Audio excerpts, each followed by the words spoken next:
Ryse Son of Rome. I know a lot of you are huge fans of this franchise. Well, I wouldn't even call it a franchise. It's like an IP. For those of you who don't know, there was a game that came out as a launch title to the Xbox One. It was Ryse Son of Rome, and I do remember me getting that game as well. I got that, and I got, Dead Rising 4, and I think Dead Rising 3. And I think Dead Rising 3 was the better launch title for me, that is. And I feel like a lot of people look at Ryse as what could have been. And one of the things after that game came out, it did look like there was some arguing going on between Microsoft and Crytek on who was going to own Ryse Son of Rome. Currently, Crytek owns it. And for the vast, I would say, few years, there's been a couple rumors coming up, but no one ever really confirmed anything when it comes to Ryse Son of Rome. But it does look like there's a little bit of sprinkles that make me feel like there's actually something going on with Ryse. Now, there's been podcasts that has came out and said that they know that they've been worked on. I know Nick over there at Xbox Era has said it, so you can definitely go check out that. I'll put all of this stuff in the description below. But what really got me intrigued on this is this, what I'm about to show you now. So let me switch over to this. Here's my thing. I know this could be nothing, and I know there's a good chance that it could be nothing. I don't understand how you're going to hire for Crytek, and the thing that you show is the Ryse Son of Rome character in the background. Now, I know what people could be saying. Addict, maybe it was just artwork that they use because they're known for Ryse. No, they're not known for Ryse. They are known for the Crysis franchise. So right there shows, and they have the Showtime Hunt game too. That's actually a really popular game as well. They're known for those franchises. They made one Ryse. They are currently working on Crysis 4, and they've remade Crysis 2 and 3, or 1, 2, and 3. I can't remember exactly what they've remade. I don't really play their games like that. So to me, why would you use that image when you're not really known for that game? You made that game, sure, but you're not known for that game. I feel like you would put your icon at the top, like, Microsoft would put Halo or something related to that. Now, let's break this down a little bit more. Let's go into the Crytek job descriptions.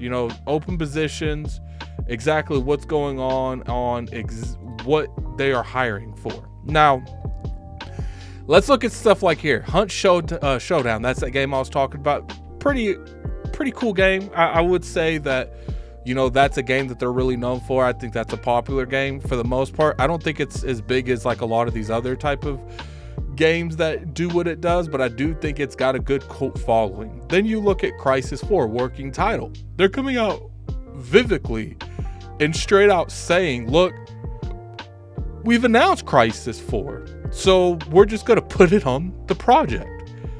But then you look at these, art animation. All of it says Crytek.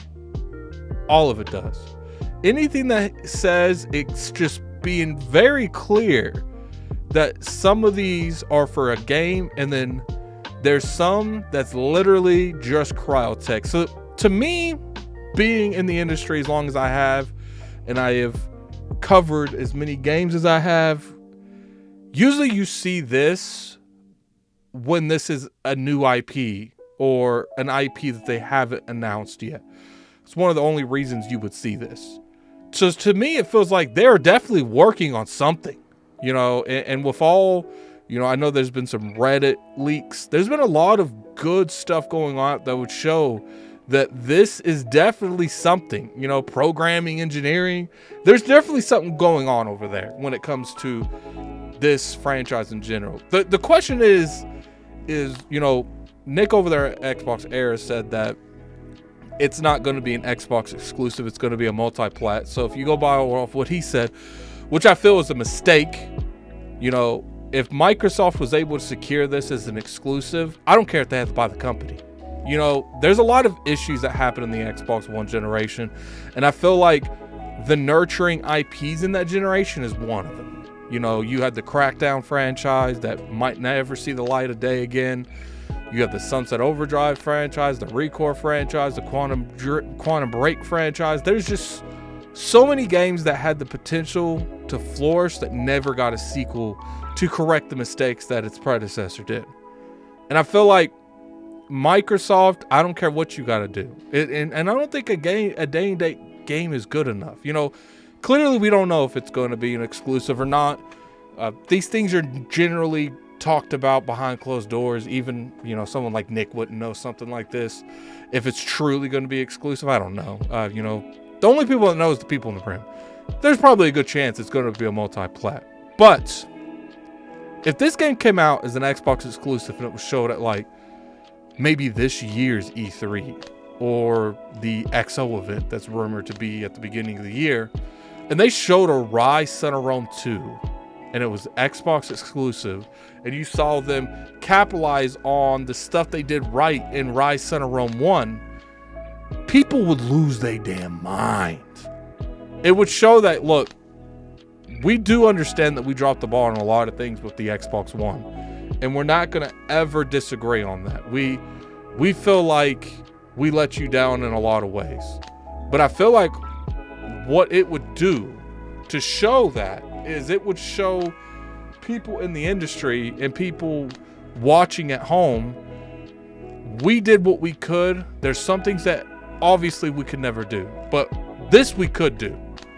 We went out and we secured Ryse Son of Rome 2 coming out exclusively on Xbox for consoles and coming to PC, obviously. It's definitely not going to be just on consoles. It will be on PC if it is. I think that would be a good look.